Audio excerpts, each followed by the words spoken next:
আসসালামু আলাইকুম প্রিয় ভাই ও বন্ধুরা, কেমন আছেন? আশা করি ভালো আছেন।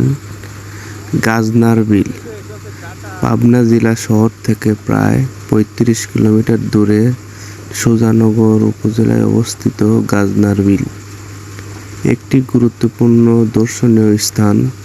বিলের প্রায় মাছ দিয়ে দুই ভাগে বিভক্ত করে একটি সরু পাকা রাস্তা চলে গেছে। রাস্তার দুই পাশে আছে দিগন্ত বিস্তৃত পানির রাজ্য। বর্ষাকালে গাজনার বিলে ওই রাস্তায় পানি যেন উপচে যেতে চায়। অপূর্ব ওই বিলকে ঘিরে নানান প্রজাতির পাখি ও স্থানীয় জেলেদের জীবন আবর্তিত হয়। বলা যায় এখানকার প্রাকৃতিক অর্থনীতি অনেকটাই এই গাজনার বিল কেন্দ্রিক। সুজানগর উপজেলার 10টি ইউনিয়নে ছোট বড় 16টি বিলে যুক্ত হয়ে প্রায় 7 একর আয়তনের গাজনার বিলের সৃষ্টি। বাদাই, সুইজে গেট, পদ্মা নদী ও গাজনার বিলকে একত্রে যুক্ত করেছে।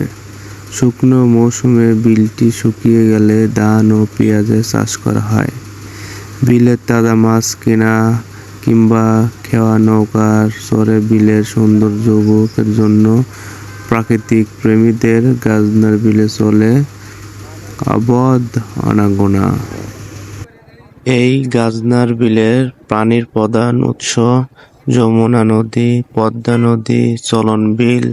গাজনার বিল ও পদ্মা নদীর সংযোগ কেন্দ্র হিসেবে রয়েছে বাসাই সুইচ গেট নামে একটি সুইচ গেট রয়েছে। সুইচ গেটটি বাদেরহাট সুজানগর সড়কের মুজিববাদ বলে পরিচিত। চন্দরকান্দি গ্রামে বাদাই নদের উপর অবস্থিত।